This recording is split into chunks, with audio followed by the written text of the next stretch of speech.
Okay, so now we get into the final thing we're going to talk about this week, and that is Better Call Saul Season 1. Now, I sent you a message earlier, Sean, sent you and Sharon a message, and Holly, who cannot be here with us today because she's a bit ill, saying that I finally finished watching Better Call Season 1 about 7 years after I first started watching Season 1.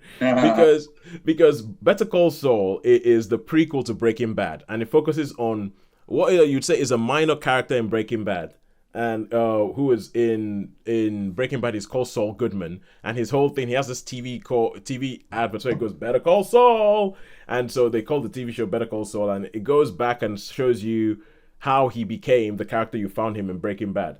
So prequels, no big fan of prequels, and with this, I think I started watching it, and because of how Breaking Bad ended, and Breaking Bad ended on such a high and everything. And then this starts off again, and this starts off, and if I'm going to be honest, it starts off similar to the way Breaking Bad itself starts, where Breaking Bad starts in a very sort of, I feel like there would have been a lot of people that would have done to Breaking Bad what I did with Better Call Saul, which is you start watching it the first couple of episodes, and you go, oh, it's a bit slow moving. There isn't really much happening. Oh, I don't really know. Oh, I got distracted, or something else happened, and next thing you know, it's been 2 years and you haven't watched another. You haven't picked up where you left off.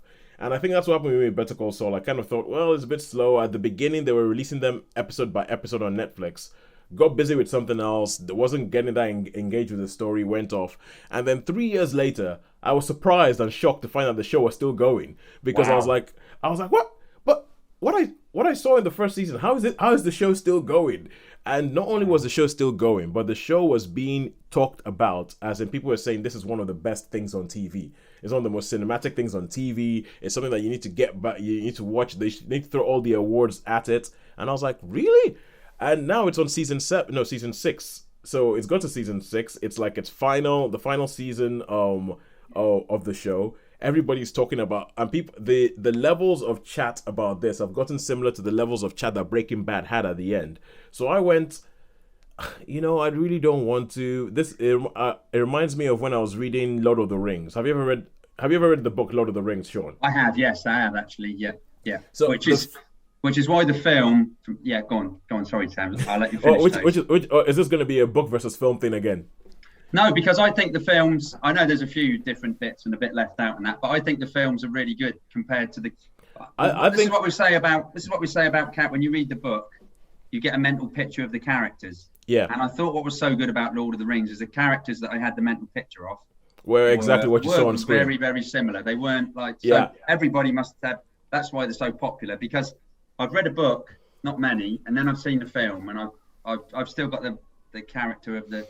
I don't read so many books now, and I've done it vice versa, where I've seen a film and then read a book, and the character in the book is how you picture him in the film instead of in your own mind. So.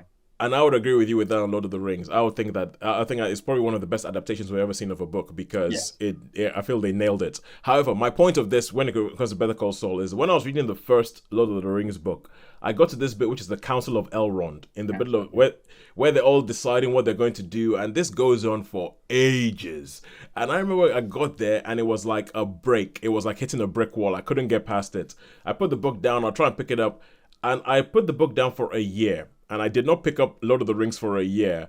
Picked it up again, and I just thought, I'm going to skip the Council of Elrond, jump forward a couple of pages, and then just zip through the rest of the whole saga. Mm-hmm. And I feel like that's what happened with me with Better Call Saul. I got to a bit where it just got to, I was like, where are we going with this? I don't know where we're going. Because this is a very poetic show. It's a very lyrical show. It's a very kind of, they will show you a shot of something, and they will not explain why that thing is important. And then you only find out as things unfold that you realize, oh, that's what they're doing with this thing. And I think it's really, really well done. It's so I picked it up again, and I have to be honest with you, Sean, I'm glad I picked it up again because even the first season, where I know I have 5 more seasons to get to. I doubt I'm going to catch up with them before the finale happens. But it's where it goes and the story it tells and the sort of the relationship he has with his brother is really, really well done. And it's not just him. They also show there's another character in Breaking Bad called Mike, who is a brilliant character. And for me, he has the greatest final line of any character in any TV series that I think I've ever seen. His final line that he has in Breaking Bad, the way he delivers it before he because the Griffiths are kind of like, bye, I'm out of this season. I love Mike's final line. And then, so you have Mike, and you get to see a little bit of background for Mike. And the brilliant thing that they've done is that in Breaking Bad, these guys were so minor. They were minor, but they were intriguing. Every time they showed up on screen, you were like, I want to know more about that person. What's up with that person? And they use them in the story in Breaking Bad. But so now that they've gone back and they're filling in their background, it doesn't feel like, let's say when you saw Solo, a Star Wars story, and they're trying to sort of give you an excuse for every little thing that, oh, this is how he got his blaster, this is how he got the Millennium Falcon. It doesn't feel like it's myth busting. It feels like it's just adding richness to it.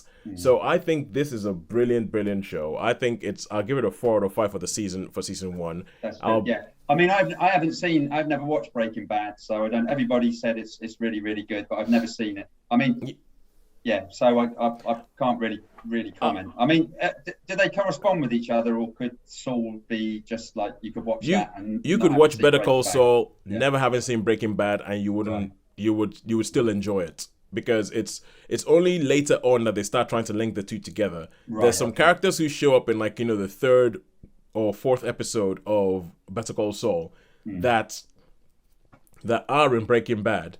And I remember when they showed it, where you're like, oh, Tuco! What's Tuco doing here?